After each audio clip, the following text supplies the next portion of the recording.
we are on week 27 and today is Wednesday. So once again, I will step out of the view. You can pause the video and zoom in as necessary. Once again, under each one in the descriptions, I will have a little link that will get you the forms. And if the link's not working, you can always directly email me. It's right on there as well, and then I can send it directly to you. That might be the fastest way. So let's begin.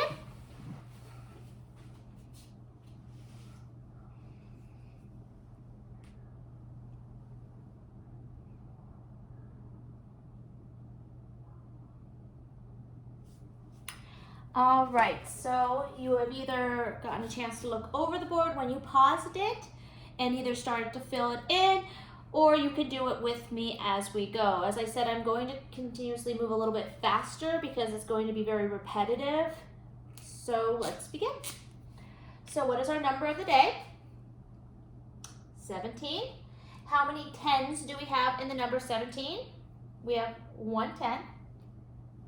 How many ones do we have in the number 17? 7 ones. Remember, we're going to pair up those ones to see if the number is odd or even. And the number is odd because of the 1 extra left over. Taking our number of the day, we're moving into hundreds, tens, and ones.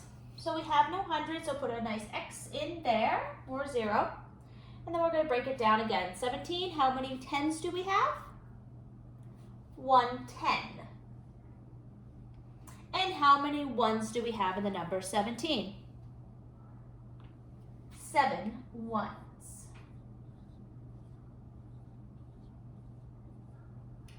From this form, we go to our expanded form. So what does 1 10 equal? So we count by tens. 10. It's 1 10 is the same as the number 10.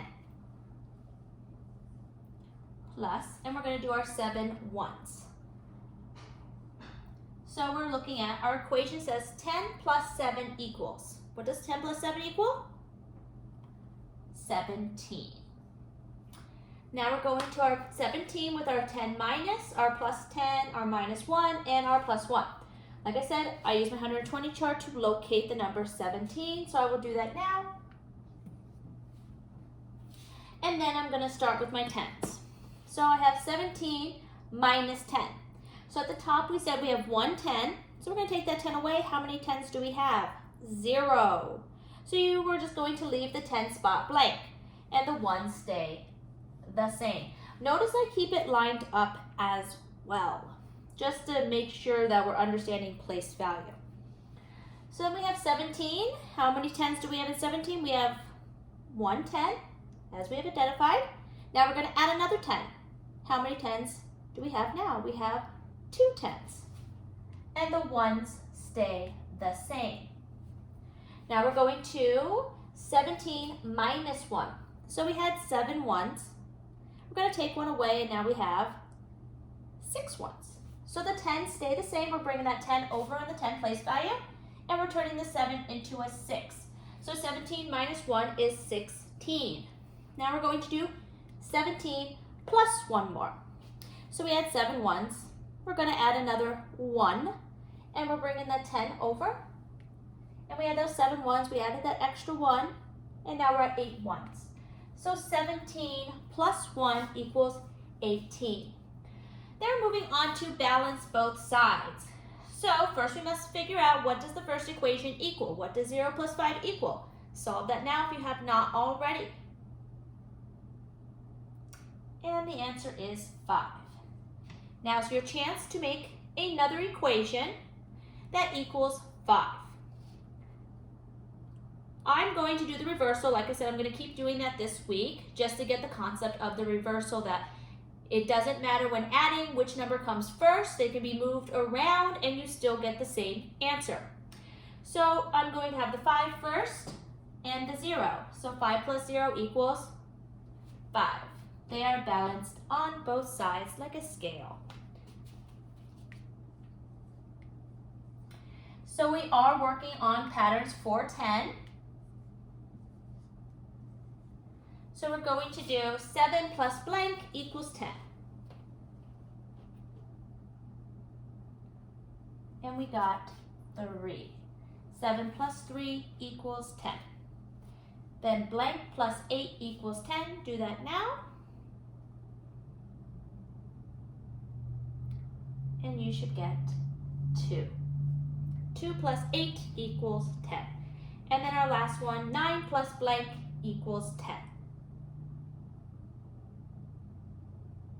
And you should get 9 plus 1 equals 10. Moving on to our fact family, like I said, going to keep working on those 10s and 1s. And if your child or student is in kindergarten, this would kind of be at kindergarten level, but also a good reinforcer with first grade.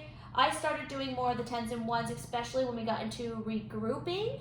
So it was just bringing back the fact of trying to understand those 10s and 1s while we were regrouping.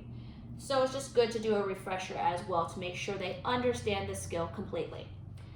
So we have our part, whole, our group of 10, our group of 1s, and then our whole teen number. So we do the part to get to the whole. So we have 10 plus 5 equals 15. We're going to do the reversal. We're just switching those spots. 5 plus 10 equals 15. Then we're moving into our subtraction. We remember when we do subtraction, we always start with the larger number. 15 minus 10 equals 5. And then once again, we're doing the subtraction, starting with that larger number. 15 minus 5 equals 10. Now we're going into our whole part. Like I said in the other videos, there's multiple ways to break the whole number up, but for the purpose of working on 10s and 1s, I've instructed my students to just right now focus on breaking into a group of 10 and a group of 1s. So we're going to take the number 16, we'll break it into 10, and the leftover 1s, which would be 6. So now we're going to put our adding equation. So I always start from left to right. You can go right to left. It's up to your preference. I'm going to do 10 plus 6 equals 16. And when we do the subtraction, we always start with the larger number, 16, the whole. And we're going to take away one of the parts. Today I'll pick the 6 because I've been picking the 10.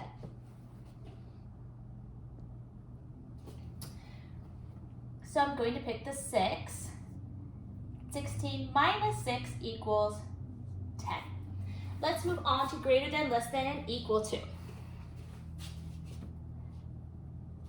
So while doing this, I'm hoping that you are locating the 10's place value. In 13, we have 1 10. In 31, we have 3 10s. So we are going to say that 31 would be the bigger number.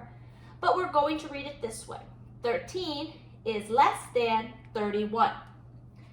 Then we go to our next one. We have 46 and 64. Touch the 10s. 4 10s, 6 10s. And this would read 46 is less than 64. Moving on. 82, 28. 82 has 8 10s, 28 has 2 10s. 82 is the greater number. So 82 is greater than 28. Putting our numbers in order. So once before I said that I do use the 120 chart a great deal. So I go through and have the students circle as needed.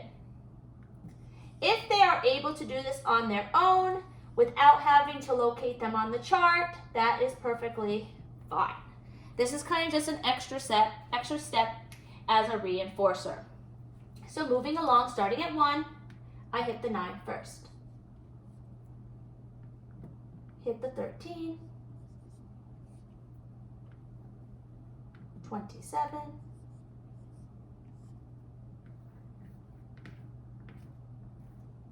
and 86.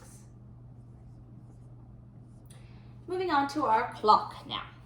Like I said, I'm going to keep the minute hand pointing at the 12 for a while for these lessons, and then they'll become more difficult while I introduce this skill. But right now the focus is for if you're new to the math wall, just to learn how I do it, and for my students just to get used to doing it not in the same environment.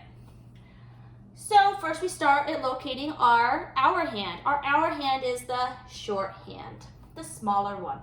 So our hour hand is pointing at the 11. Hours are going first in that part. Then we have our minute hand. And our minute hand is going to be the longer hand.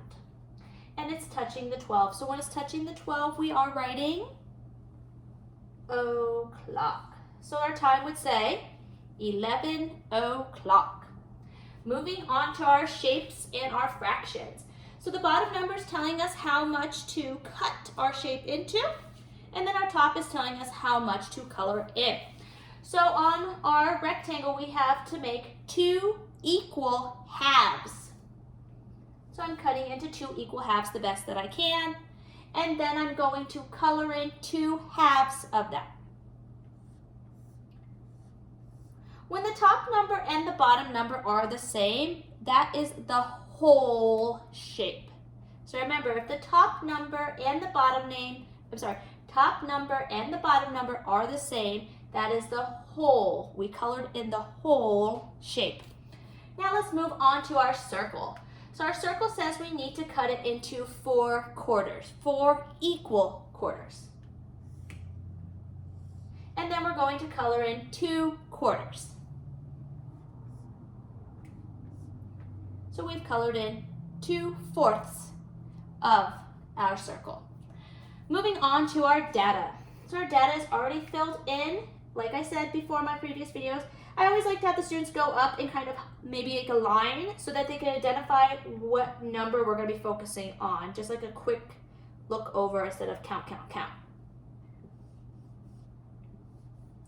And some of my students I've seen as well, they would actually, if they write this, they'll make the line and then put the number above it.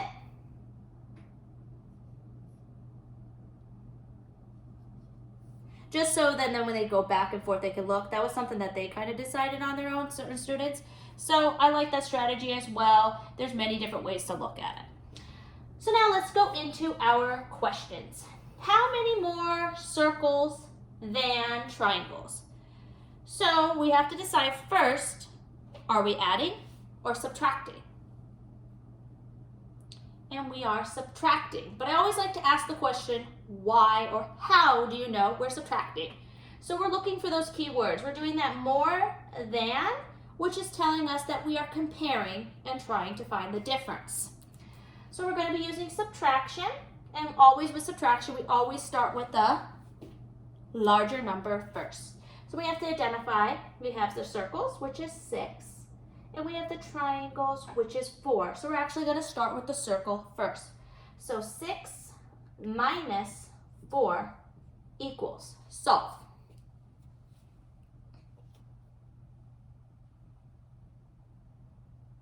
And you should get 2. Then moving on, which has more? Triangle or square? Which has more? Triangle or square? So we have to look at only the triangle and square, and I see triangles have 4, squares have 8, so squares has more squares, more shapes. So now, once again, before we've done the first part, we identified which one has more, now we move into creating the equation. So looking at it, before we can make the equation, we have to decide, are we adding or subtracting, plus or minus, and then how or why we know that. So we're looking at it and it says which has more triangles or squares. So once again, I'm seeing that more, and we're between 2 items which we're comparing. So when we are comparing to find the difference, we are going to be doing what? Subtraction. And we always start with the larger number. So we already identified that in the first part of the problem. So we're looking for that square, 8, and we're looking for the triangle, 4. So what is 8 minus 4? Solve. And you should have said 4. Now moving on to the next question. It says how many fewer circles than squares? So once again, we have to always decide, are we adding or subtracting, and how do we know? So it says fewer and than. That's telling us that we are comparing and we're trying to find the difference. So we're trying to find the difference. We are going to be using subtraction. And when we use subtraction, we always have to find the larger number. So larger number always goes first. So circle, we have 6. And square, we have 8. So we're going to be starting with that 8 first.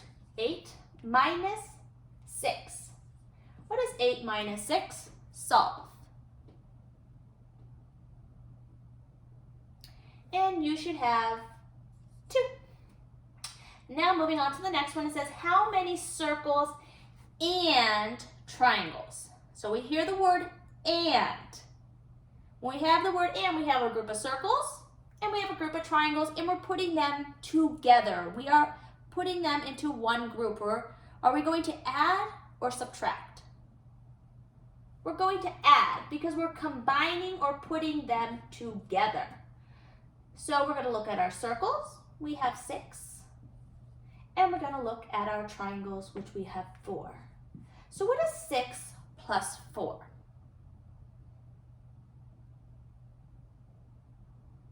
And the answer is 10. Another way to make 10, going to be seeing that a lot. But still, keep adding the numbers together because I will change that eventually. How many in all on the chart? So now we have to see, are we adding or subtracting, and how do we know? So we are going to add, but what are the special words? I hope you said in all. In all tells that we're putting them all together. So I always like to start from left to right to make sure I don't miss any of the numbers. So I have my 6 plus my 4 plus my 8. What is 6 plus 4 plus 8? See also if you can find the 2 numbers that are going to give you a 10 to help you add quickly.